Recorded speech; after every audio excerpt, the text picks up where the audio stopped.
y verso 16.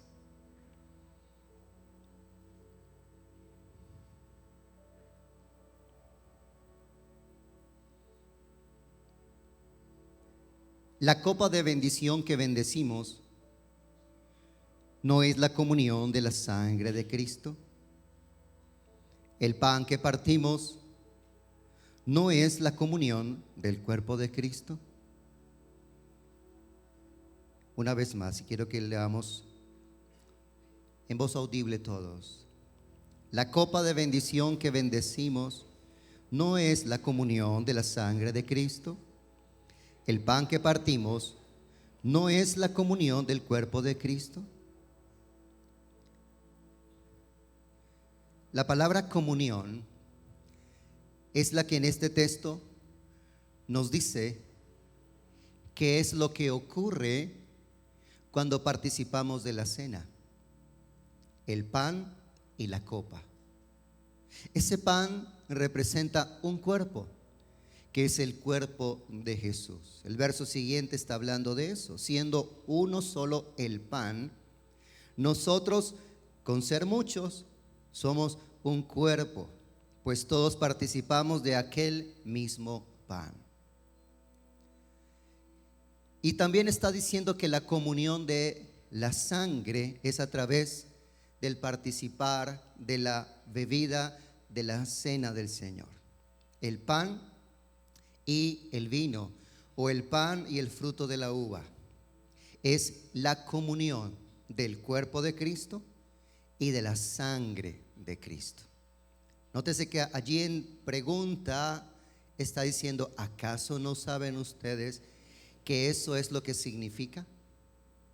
Que cuando comemos el pan estamos teniendo comunión con el cuerpo de Cristo, y que cuando bebemos de la copa estamos teniendo comunión con la sangre de Cristo. Diga conmigo la palabra comunión.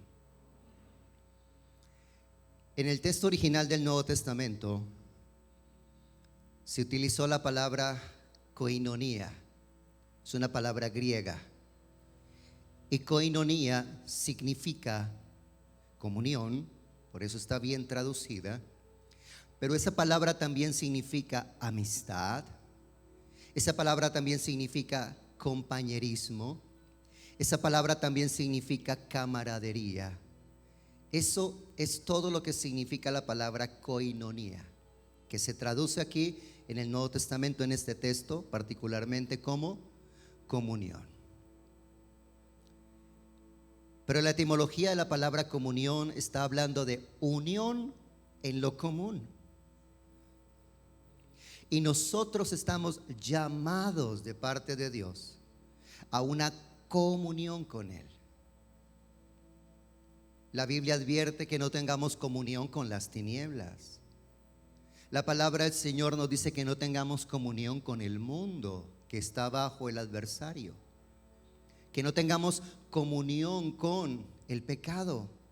Comunión con, por ejemplo, los versos anteriores está diciendo en el versículo 14: amados, huyan de la idolatría.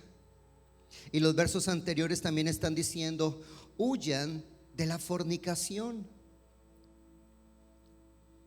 Porque nos está llamando no a una comunión con el pecado y con las tinieblas, sino a una comunión con Dios.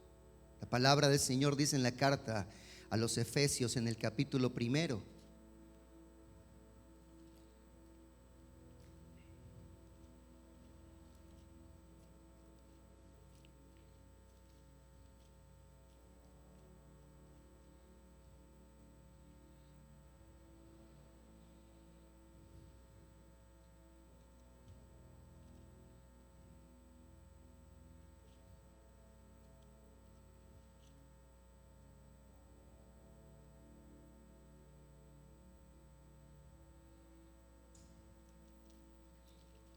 Efesios capítulo 1,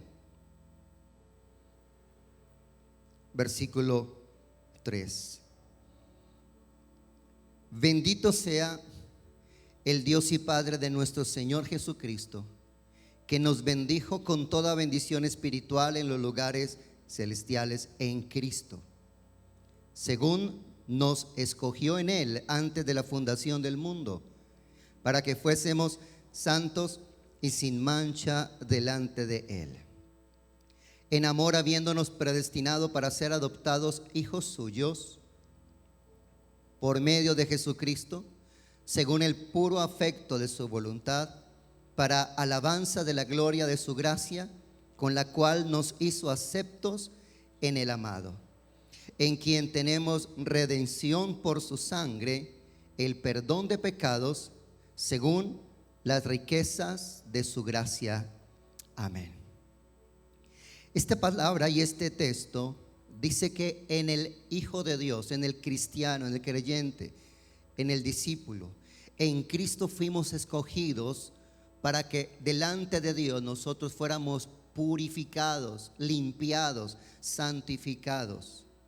Como dice claramente aquí, para que nosotros fuésemos santos y sin mancha. El precio que fue necesario que Dios pagara para adquirirnos, porque eso es lo que significa la palabra redimir, significa adquirir por precio.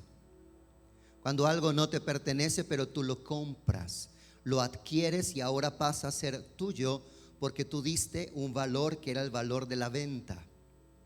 La Escritura dice que nosotros fuimos vendidos al pecado por causa de nuestro pecado, y por eso fue necesaria que no la sangre de ningún otro ser humano, sino la de el Hijo de Dios, el que no había sido engendrado por otro hombre, porque desde Adán en adelante todos nacemos con el pecado original. Todos nacemos con la inclinación natural al pecado.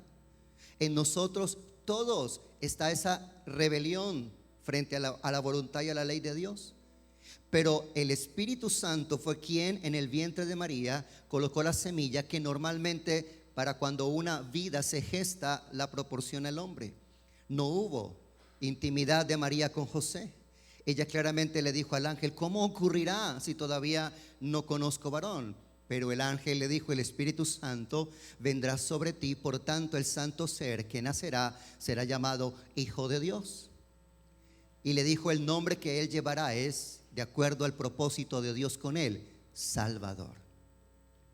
Por eso la sangre de Jesús fue necesaria, porque no había otra sangre como la de él.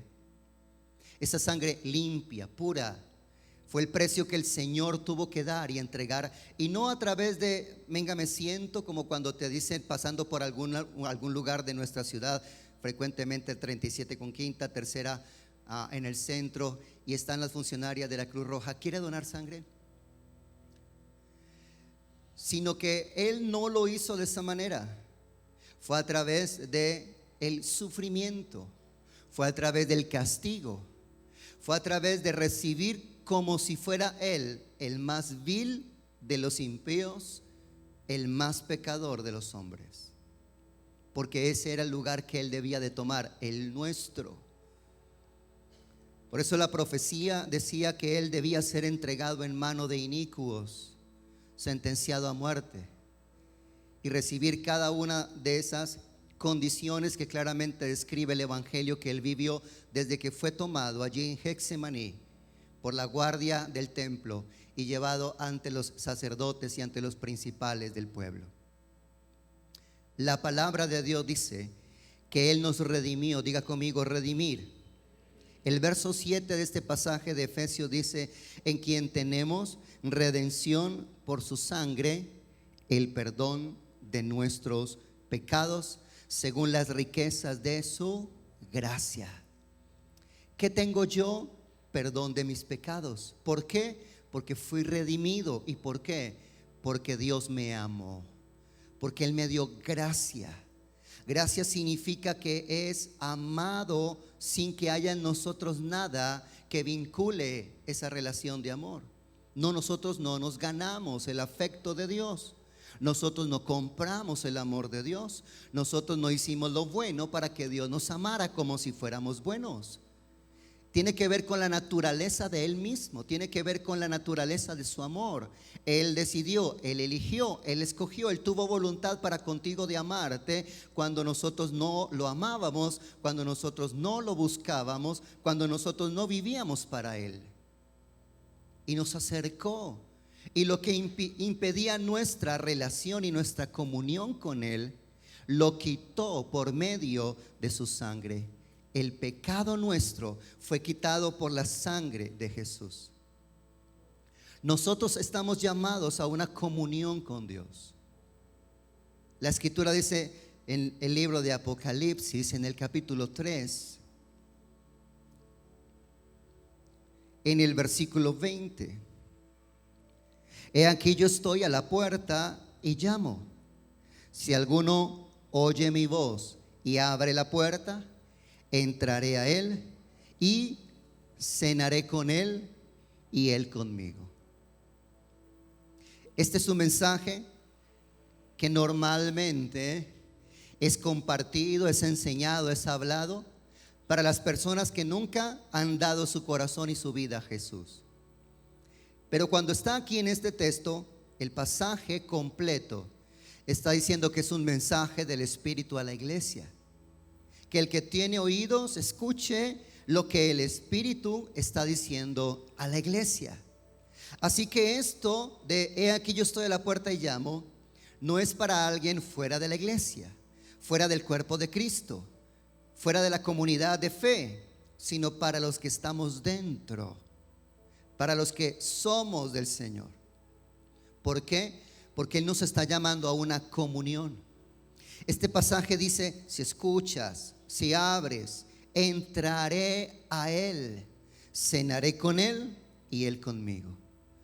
¿Sabías que en el contexto de los días de las Escrituras, compartir una comida, cenar juntos, era una señal de comunión? Jesús no cenó en muchos lugares, pero en algunos sí. Y en algunos el Señor entró a casas, a hogares, para tener comunión con estas personas que lo estaban invitando. Jesús no fue a un lugar donde no querían que Él estuviera. Inclusive un fariseo un día le invitó, llamado Simón. El texto está allí en los evangelios.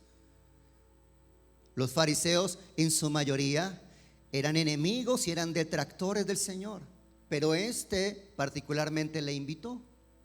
Y seguramente le habría invitado con la intención de poder hablar de Él acerca de las cosas en las que ellos creían que eran diferentes en el pensamiento y en la creencia, según cómo estaban viendo a Jesús. Lo cierto es que Simón le invitó y Jesús fue. Jesús no iba a un lugar donde no era invitado. Jesús no estuvo en una casa, en un hogar donde Él no fuera invitado. En este pasaje el Señor dice: estoy a la puerta y llamo, y si alguno oye mi voz y abre la puerta, entraré a él. Y la siguiente descripción lo que está diciendo es: yo quiero tener una comunión contigo. Yo quiero que tú tengas una comunión conmigo. La palabra comunión significa que hay una unión y significa que no es una sola persona ni una sola parte. Por eso cuando nosotros oramos, aunque tú estés solo en tu habitación orando, no es una sola persona hablando. Hay dos. Dios también está dispuesto a hablarnos y nosotros necesitamos escucharlo en la oración. Y en la oración yo le hablo y el Señor me promete en su palabra que Él escucha. Jesús lo dijo: cuando tú entres a tu habitación, cierra la puerta y ora a tu Padre que está ahí en secreto, que está en ese lugar privado. Y cuando tú oras en lo secreto a tu Padre te va a recompensar en público. Hay un resultado de esa oración porque Dios está ahí dispuesto para entrar en diálogo y en comunión con aquellos que le buscamos. Tienes que cruzar, tienes que vencer la barrera del pensamiento y de la lógica que te dice que tú estás hablando solo. La Biblia dice en Hebreos capítulo 11 en el versículo 6: sin fe es imposible agradar a Dios. Es necesario que quien se acerca a Dios crea que le hay y que es galardonador de los que le buscan. Otra versión bíblica en castellano más actual dice que cuando yo estoy buscando a Dios, debo tener por cierto y por seguro que Él está ahí cuando lo llamo, y que Él responderá, y que Él va a traer un galardón a mi vida. La palabra galardón significa recompensa, pero también significa premio. Y hay una recompensa y un premio cuando nosotros buscamos a Dios. Cuando nosotros buscamos responder a ese llamado de Él para con nosotros de comunión. Quiero llevarle a dos pasajes del Antiguo Testamento. Uno es en el libro de Salmos, en el capítulo 25.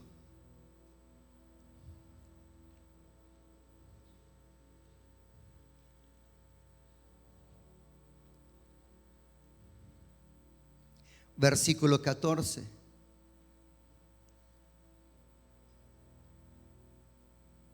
¿Quiere leerlo conmigo, por favor?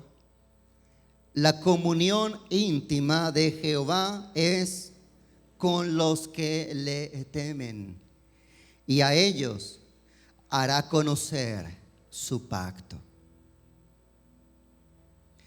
¿Qué quiere Dios tener contigo y conmigo? Una comunión como íntima, una comunión estrecha, una comunión cercana, una comunión íntima. ¿Con quiénes tiene Dios esa comunión? Con aquellos que le temen. La palabra significa aquellos que le aman, aquellos que le respetan, aquellos que le dan importancia, que lo valoran, que lo estiman. Eso significa temor a Dios. Temor a Dios es una consideración de parte mía para con Dios, de que no lo voy a tomar a la ligera ni como si fuera una persona que no merece mi respeto. La comunión íntima de Jehová es con los que le temen, y a ellos dará a conocer su pacto.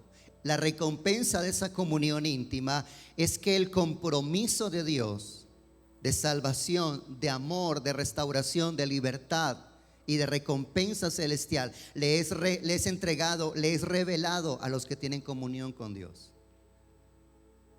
En Proverbios capítulo 3, en el versículo 32, la escritura dice: porque Jehová abomina al perverso, mas su comunión íntima es con los justos.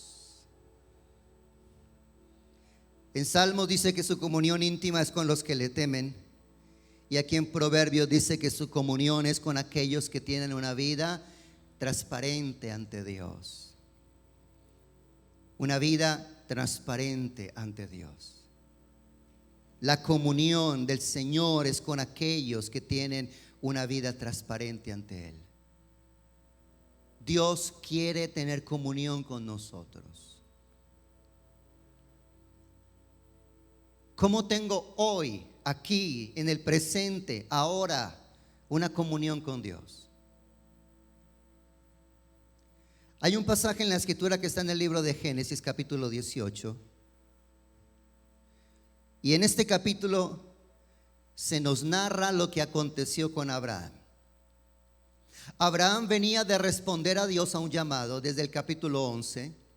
En el capítulo 12 Dios una vez más le recuerda, y Abraham toma una decisión y continúa su camino para llegar a Canaán, que es el lugar donde Dios quiere que él esté. A Abraham Dios le dijo: deja tu lugar de residencia, deja tu parentela, es decir, deja tu familia. Su familia, la segunda línea de familia, porque su esposa iba con él. Y ve al lugar que yo te mostraré, y haré de ti una nación grande. Te bendeciré, engrandeceré tu nombre, serás bendición. Bendeciré a quienes te bendigan, y a los que te maldigan maldeciré. Y en la descendencia que te daré, las naciones de la tierra serán benditas. 7 bendiciones. Cuando Abraham llega a Berseba, la escritura dice allí en el capítulo 12 que construye un altar y adora a Dios en ese altar. Ese altar significaba un lugar para presentar una ofrenda y un sacrificio de animales, para honrar a Dios. Así que Abraham está respondiendo a un llamado de Dios y está iniciando una relación.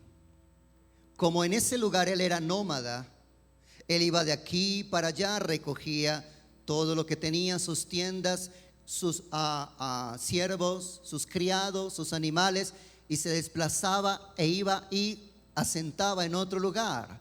Y tan pronto asentaba en otro lugar, dice la escritura que él hacía un altar para Dios y adoraba a Dios. Así que él colocaba su tienda, las cosas necesarias de aquel entonces en su tienda, que era su habitación, sus cortinas donde él podía vivir y descansar, y allí había un altar para tener una relación y una comunión con Dios. Hoy, ¿eso qué significa y cómo se traduce? Lo que Jesús enseñó acerca de la oración. Cuando ores, entra en tu aposento, cierra la puerta, ora a tu Padre que está en secreto, y tu Padre que ve en secreto te recompensará en público. Hoy significa eso. Yo entro a un lugar donde pueda tener privacidad, donde pueda con libertad, si estoy con aflicción, llorar, si estoy con angustia, clamar, si estoy con agradecimiento, alabar a Dios, donde no sea cohibido porque alguien esté presente o me esté escuchando o me esté viendo. Por eso Jesús dijo: entra en un lugar privado, entra en tu habitación, entra en tu aposento, y cerrada la puerta, ora a tu Padre que está en secreto. A través de la oración, que es un diálogo, no un monólogo, yo estoy afianzando mi relación con Dios, estoy fortaleciendo mi comunión con Dios. Abraham le presentaba ofrendas. Por eso también nuestras ofrendas de alabanza siempre tienen que estar en nuestros tiempos personales de búsqueda con Dios. Y así describe el texto de Génesis, capítulo tras capítulo, que Abraham era un hombre de relación con Dios, de comunión con Dios. Dios se le aparecía en sueños, le daba instrucciones y Abraham obedecía. Hoy no es tan frecuente que Dios nos hable en sueños, aunque ocurre, porque hoy ya tenemos la palabra escrita de Dios. Abraham no tenía la escritura que tú y yo hoy tenemos. Abraham no tenía este libro para poder en ella saber cuál es la voluntad de Dios para su vida. Por eso Dios venía y hablaba con él en sueños muchas veces. En una ocasión, aquí en el capítulo 18, dice el versículo 1: después le apareció Jehová en el encinar de Manre, estando él sentado a la puerta de su tienda en el calor del día. Y alzó sus ojos y miró, y he aquí 3 varones que estaban junto a él. Y cuando los vio, salió corriendo de la puerta de su tienda a recibirlos, se postró en tierra y dijo: Señor, si ahora he hallado gracia en tus ojos, te ruego que no pases de tu siervo. En otras palabras, te ruego que te quedes. Que se traiga ahora un poco de agua y lavad vuestros pies, recostados debajo de un árbol, y traeré un bocado de pan y sustentad vuestro corazón, y después pasaréis, porque esto es lo que pensaba Abraham. Pues por eso habéis pasado cerca de vuestro siervo. Y ellos dijeron: haz así como has dicho. Entonces Abraham fue deprisa a la tienda a Sara y le dijo: toma pronto 3 medidas de flor de harina y amasa y haz panes cocidos debajo del rescoldo. Flor de harina significaba la harina más fina. Asarlos debajo del rescoldo significaba un horneado suave a una temperatura media para que cocinara perfectamente. O sea, un bocadillo exquisito, no cualquier preparación. Y corrió Abraham a las vacas, tomó un becerro tierno y bueno y lo dio al criado, y éste se dio prisa a prepararlo. Tomó también mantequilla y leche y el becerro que había preparado, y lo puso delante de ellos, Y él se estuvo con ellos debajo del árbol y, diga conmigo, y comieron. Esto en teología es lo que se conoce como teofanía. Son dos palabras que significa la aparición de Dios. Esto no lo sueña Abraham, esto lo vive Abraham. La escritura dice 3 varones. Es decir, que con apariencia humana Dios visitó a Abraham. Muchas veces los ángeles o enviados de Dios tienen apariencia humana. La escritura dice en el Nuevo Testamento que en el ministerio de Jesús vinieron ángeles a servirlo varias veces. Que los discípulos y los apóstoles también recibieron la visita de ángeles. En la carta de Santiago, él dice a los creyentes: sean buenos en hospedar a los otros creyentes, porque muchos sin saberlo han hospedado ángeles. Es decir, hay una actividad del reino celestial aquí en la tierra a favor de los que tienen con Dios una relación y una comunión. Eso es lo que estoy tratando de decir, ¿me entienden? Así que Dios visita a Abraham en una aparición humana, 3 varones. Luego más adelante 2 de ellos son los que van a hacer el juicio sobre Sodoma y Gomorra y hacer llover fuego del cielo. Y luego allí en el pasaje dice que tenían apariencia de ángeles.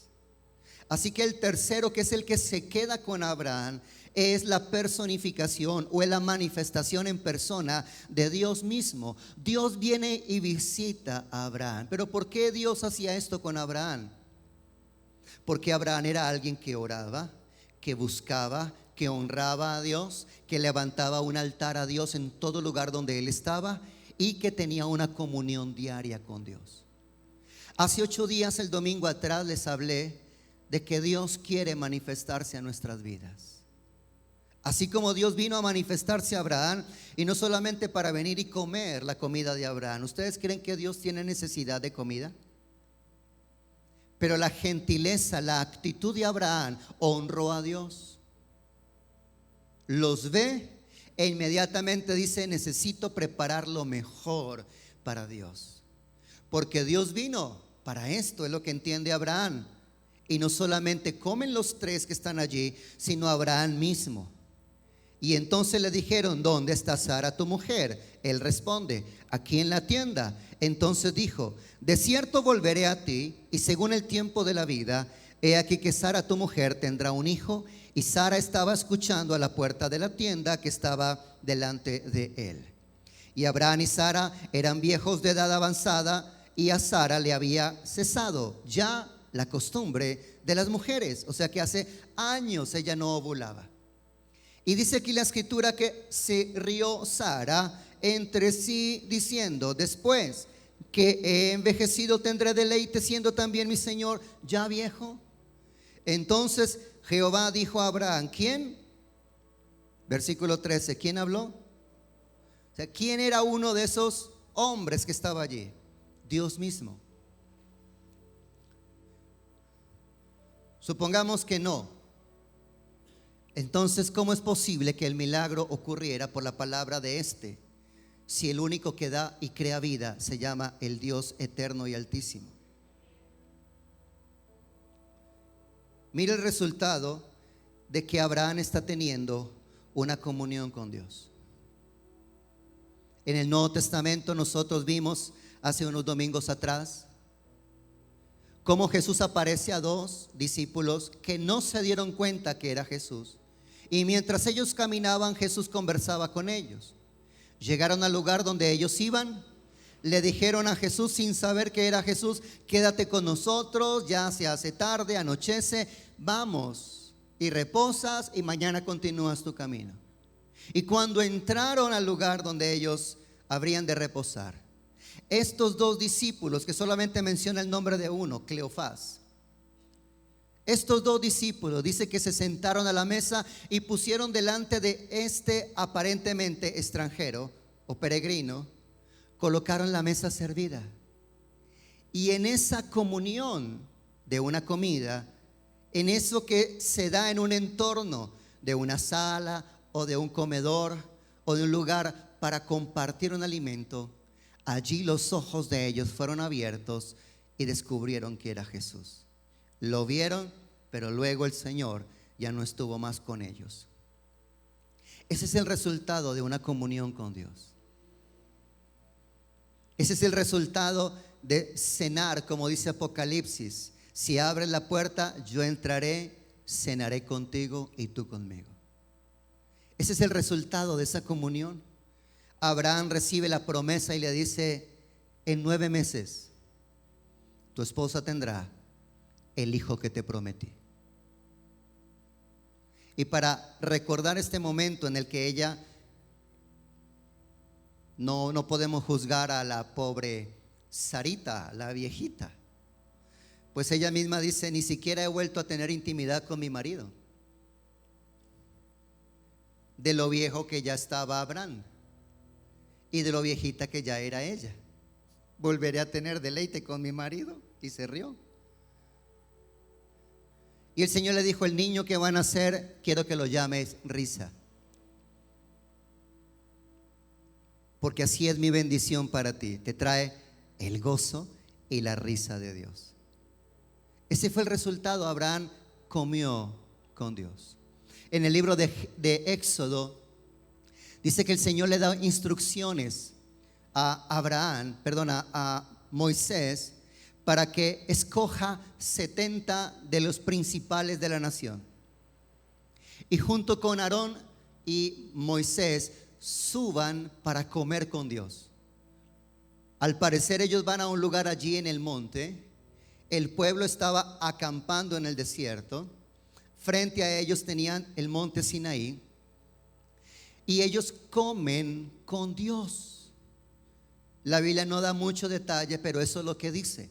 Los 70 junto con Moisés y Aarón suben y tienen una cena con Dios. Y ellos ven algo del trono de Dios.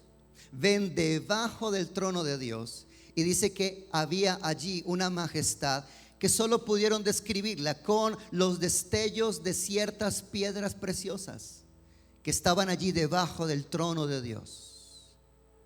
Eso está allí en el libro de Éxodo capítulo 24.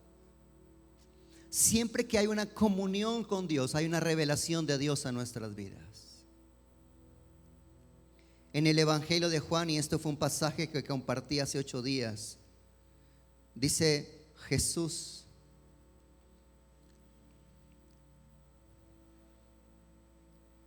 y qué bueno que lo haya dicho Jesús,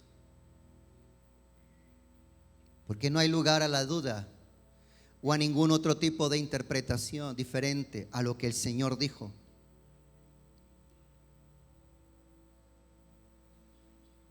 Dice en el versículo 21 de Juan capítulo 14: el que tiene mis mandamientos y los guarda, ese es el que me ama.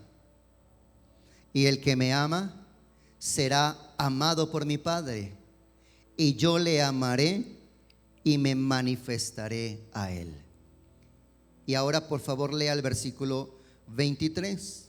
Respondió Jesús y le dijo: el que me ama, mi palabra guardará, y mi Padre le amará, y vendremos a él y haremos morada con él. Así que Jesús dice: yo vendré y me manifestaré a él. Pero luego dice: el Padre y el Espíritu también vendremos y haremos un lugar de reposo, una habitación de descanso junto con aquel que tiene mi palabra y que la guarda. ¿Cuántos creen esa promesa? ¿Puede alguien dudar hoy de que el Señor quiere tener con nosotros comunión? El Señor quiere tener con nosotros comunión. La primera carta a los Corintios, en el capítulo 1.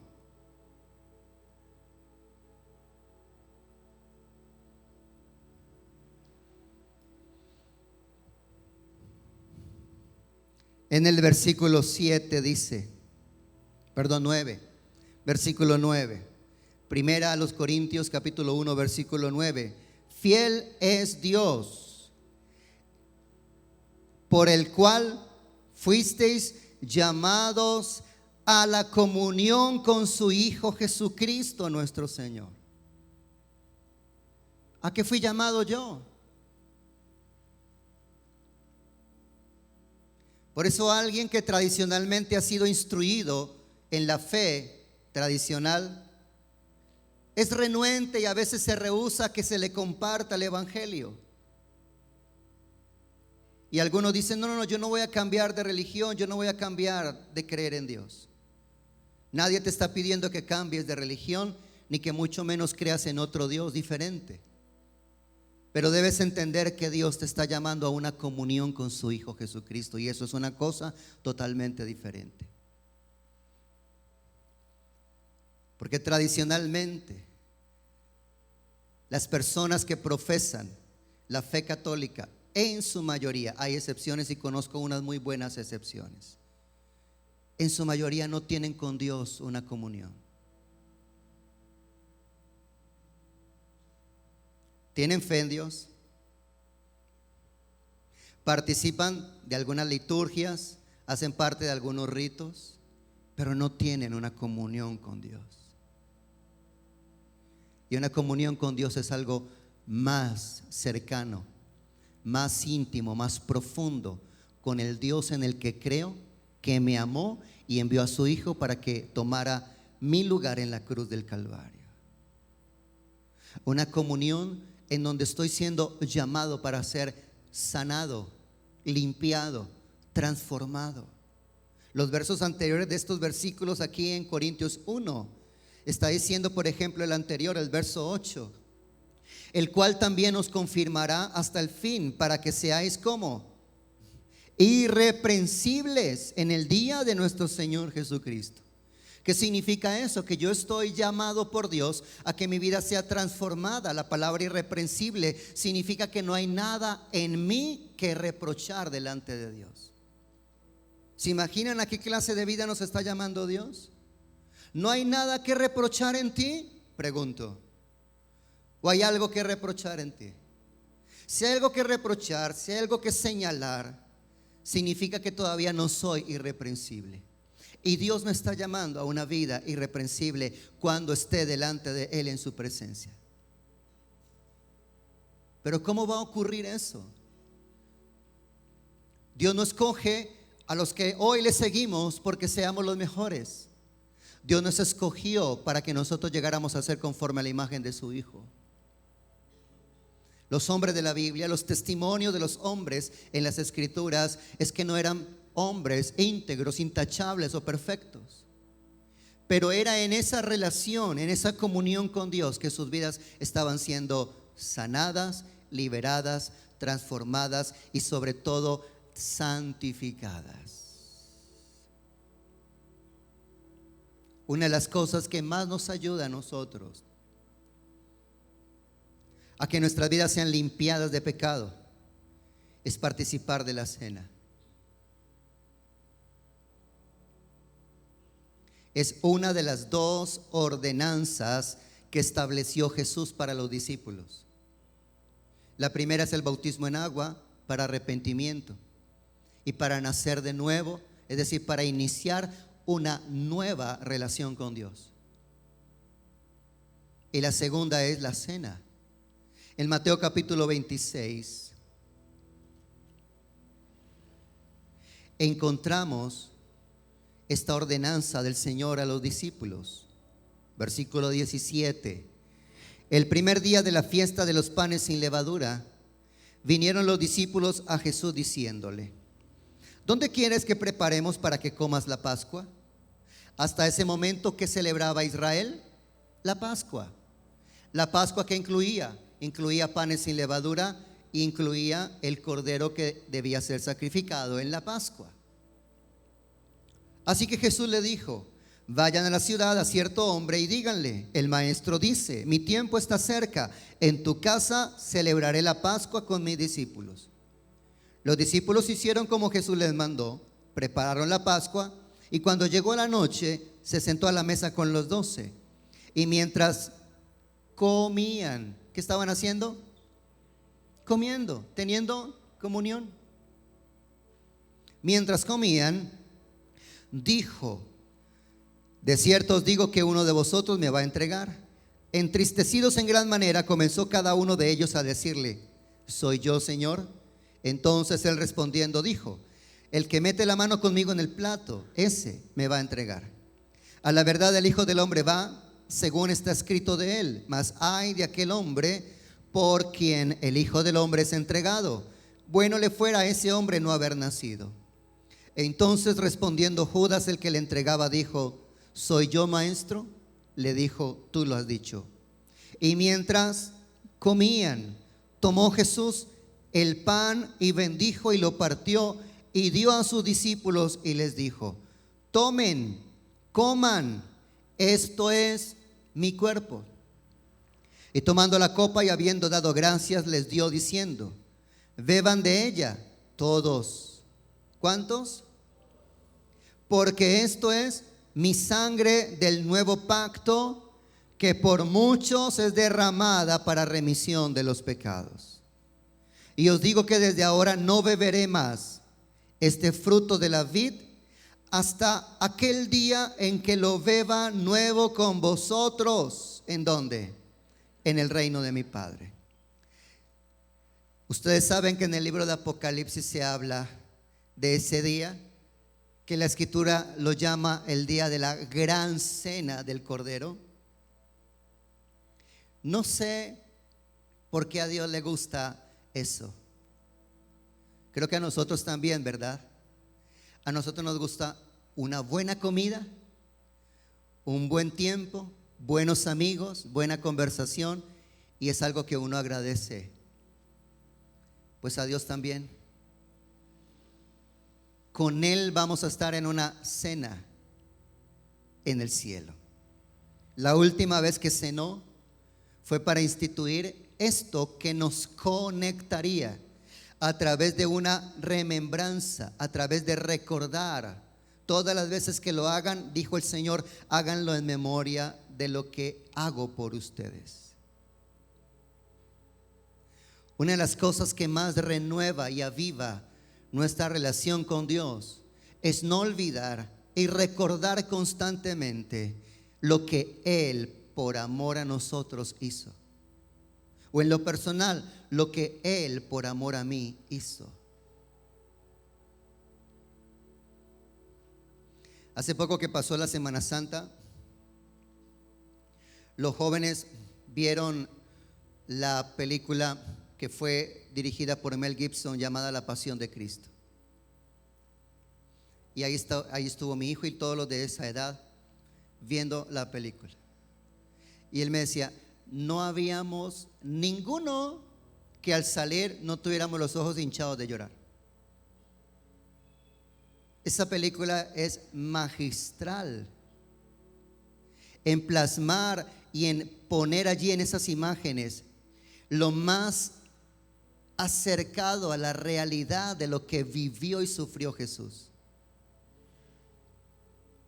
Ahora yo le decía: hijo, sí, uno se conmueve al ver esas imágenes, al darse cuenta lo que la Escritura dice: mas Él herido fue por nuestros pecados, molido por nuestras transgresiones, el castigo de nuestra paz fue sobre Él y por sus llagas fuimos nosotros curados.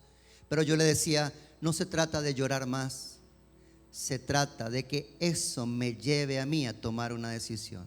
Si yo sé que eso fue sobre Él por causa de mi pecado, yo tengo que entrar a tomar una decisión y ya no ver el pecado como lo había estado viendo antes, sino como algo que tiene que salir de mi vida. Eso es una conversión. Porque muchos en Semana Santa lloran y luego continúan con la parranda santa. Y muchos que en Semana Santa estaban dándose golpes de pecho van a estar zapateando por todo el San Juanero y San Pedro aquí en estos días del mes entrante.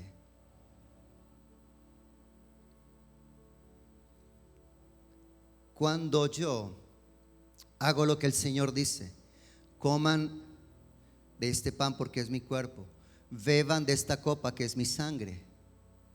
El Nuevo Testamento, Pablo en la carta a los Corintios dice: hermanos, no lo hagan solamente por sentir que participan de la cena del Señor, ni tampoco estén ufanándose ni irritándose unos a otros para decir, ay, usted no comió de la cena, ay, yo sí comí de la cena, o sea que yo tengo con Dios una relación más cercana.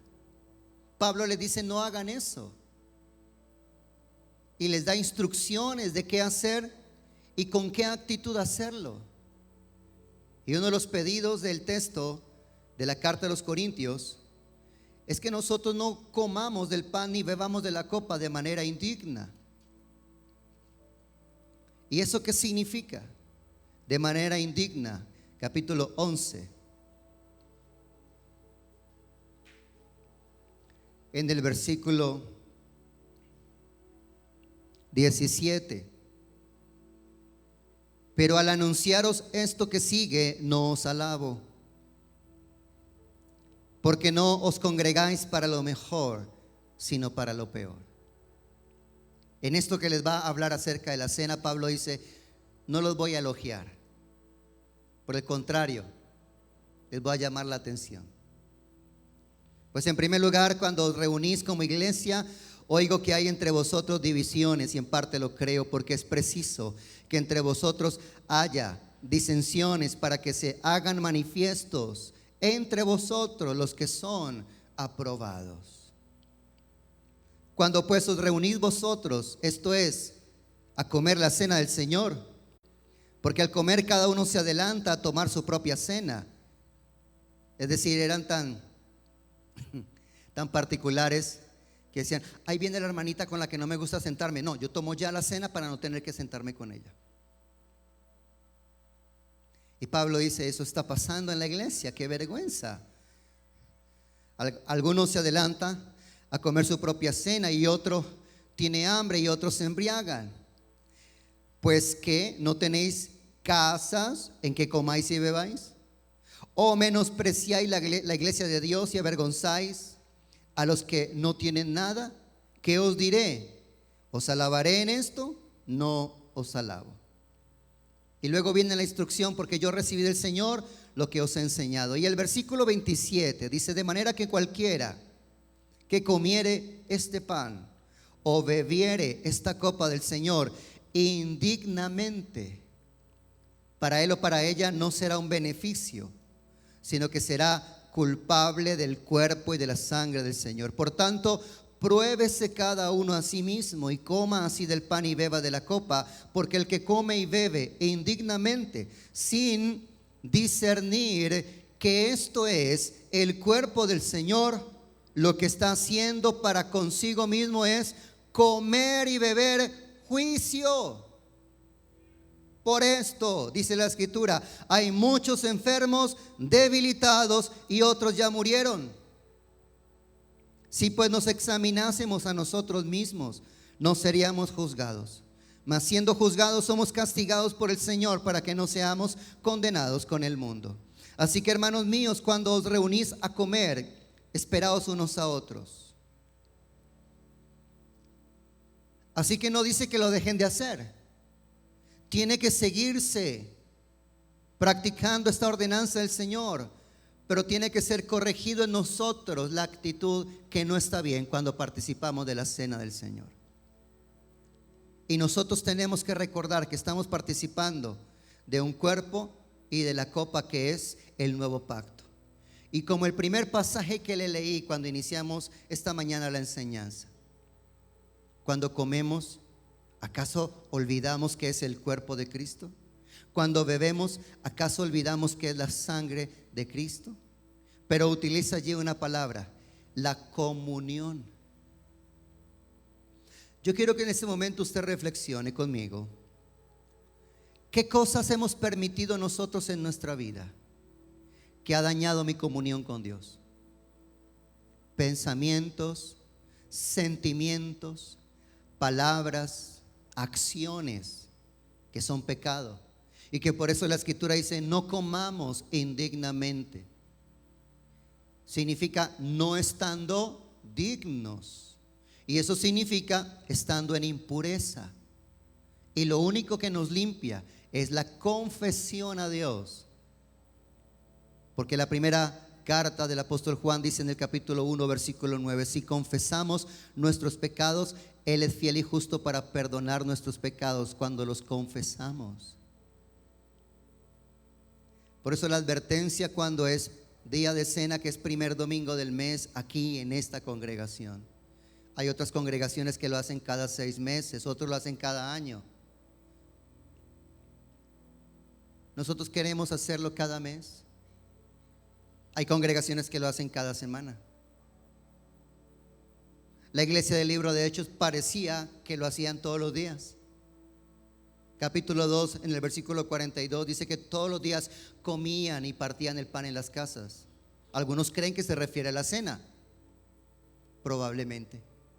Estaban tan enamorados del Señor, tan entusiasmados, que cada día estaban diciendo: Señor, si hoy en mi vida algo ocurrió que te ofendió, hoy estoy aquí para pedirte perdón y que me señales mi pecado, y yo quiero abandonar mi pecado. Pero muchos hemos olvidado eso, de que esto es una relación que tiene que ser cuidada.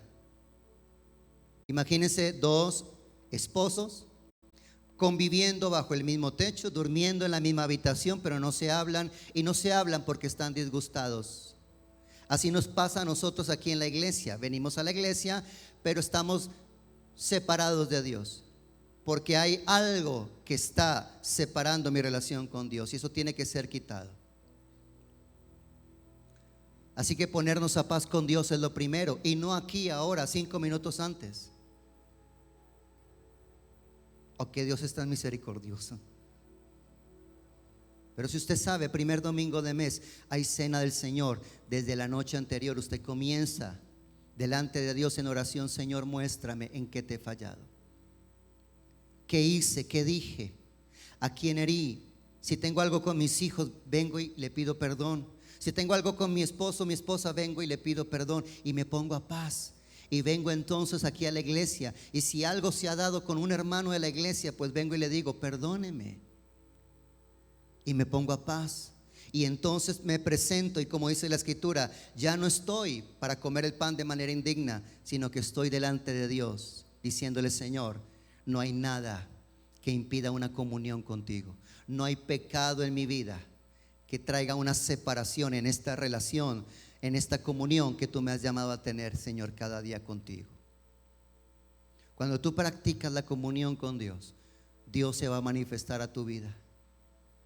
Cuando cada día tú tienes la palabra de Dios y la amas, como Jesús dijo: el que tiene mi palabra, mis mandamientos y los ama, ese es el que me ama, y el que me ama será amado por mi Padre, y yo le amaré y me manifestaré a él. Y Dios sí quiere manifestarse a nuestras vidas. ¿Quieres ponerte de pie conmigo, por favor?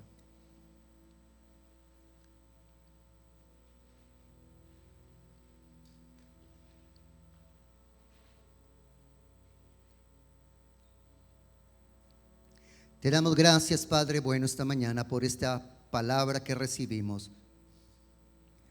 por el consejo y la instrucción de tu escritura. Gracias por el llamado que nos haces hoy a una comunión constante, renovada, a una relación cercana, a una relación íntima, a una comunión íntima. Señor, cenar con alguien,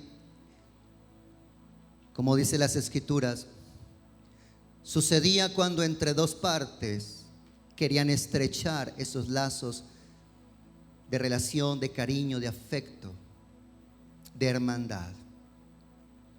Hoy estamos aquí para participar de esta cena. Tu mandato para nosotros, tu ordenanza para nosotros.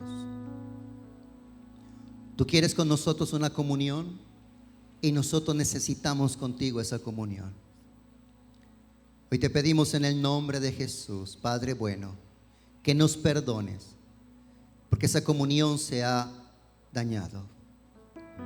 Esa relación se ha afectado por el pecado, nuestro pecado, nuestros malos pensamientos, nuestras actitudes erradas, nuestros comportamientos inadecuados, nuestro proceder que delante de ti, Señor, te ofende y que va contra tu voluntad.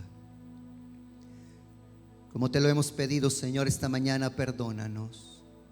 Confesamos que hemos pecado en palabras, en acciones, en omisiones, en actitudes, en pensamientos.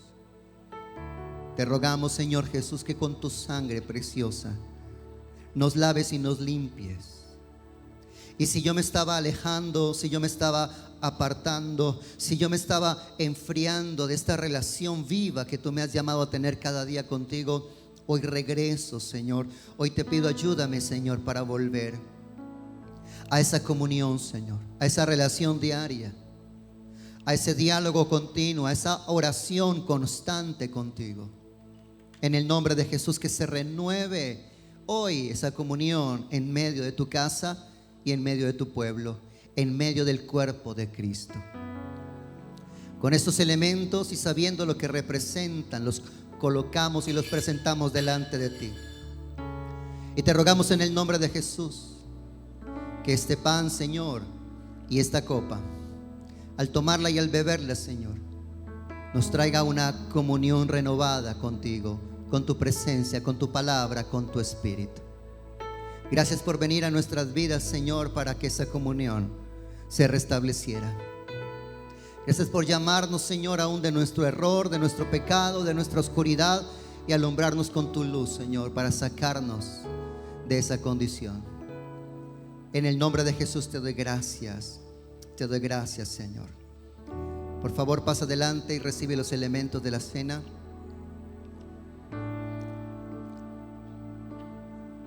Los que vienen a tomar la cena, hagan una fila a la derecha para que el otro espacio de la izquierda quede libre para que salgan los que ya la recibieron. Hagan solo una fila nomás, por favor, a un lado, y dejen el otro pasillo o el otro espacio para que la persona se devuelva.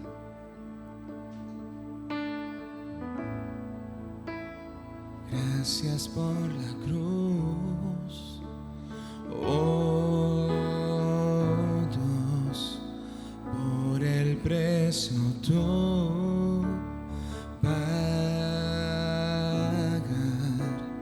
mi pecado y dolor. Tu amor quitó, dando gracia eterna. Gracias por tu amor, oh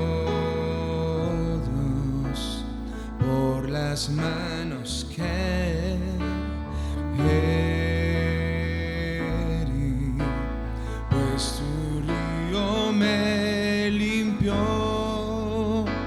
y siento al fin tu perdón, mi salvación.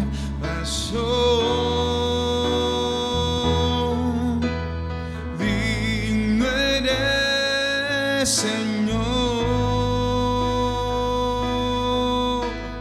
en tu trono estás, coronado con poder, reinas con majestad.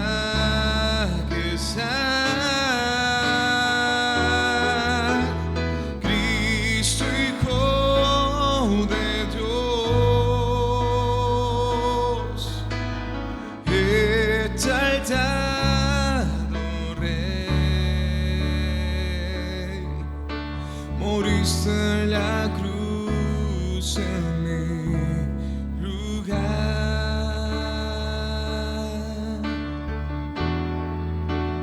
Digno eres, Señor.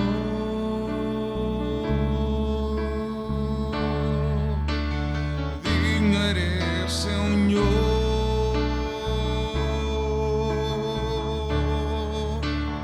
Digno eres, Señor.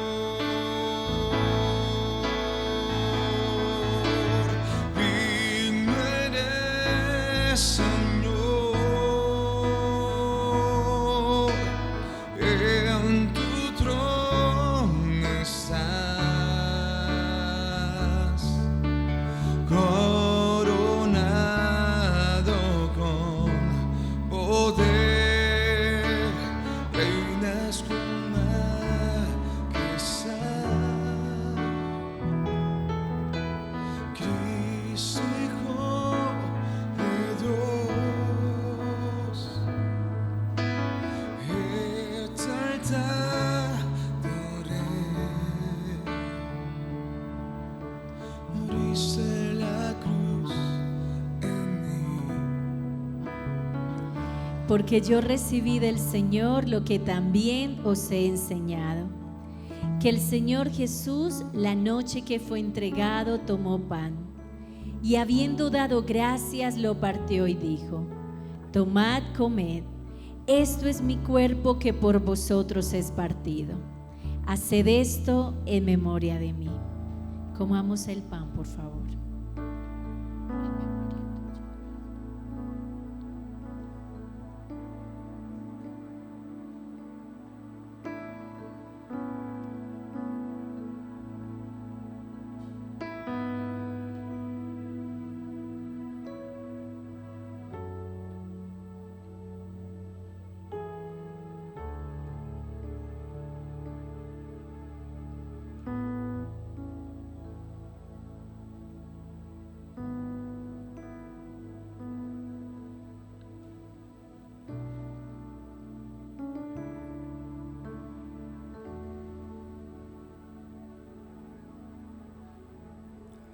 Asimismo tomó también la copa después de haber cenado, diciendo: esta copa es el nuevo pacto en mi sangre. Haced esto todas las veces que la bebiereis en memoria de mí. Bebamos de la copa, iglesia.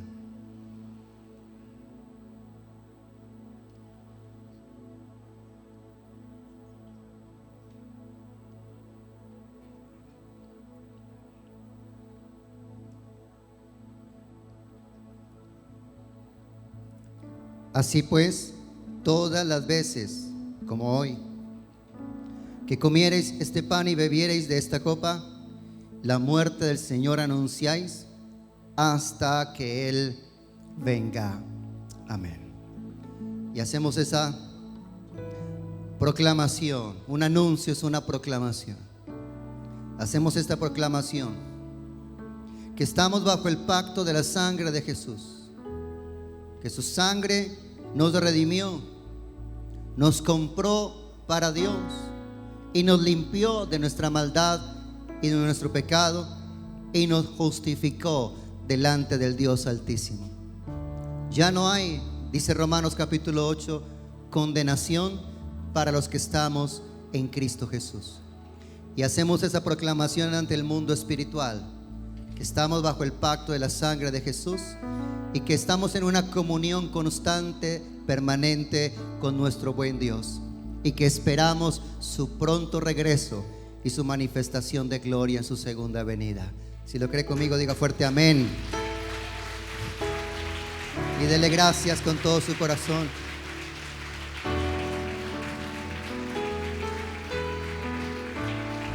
Le quiero bendecir. Levante sus manos al Señor. Padre, iniciamos una nueva semana. Estamos iniciando un nuevo mes, quinto mes de este año.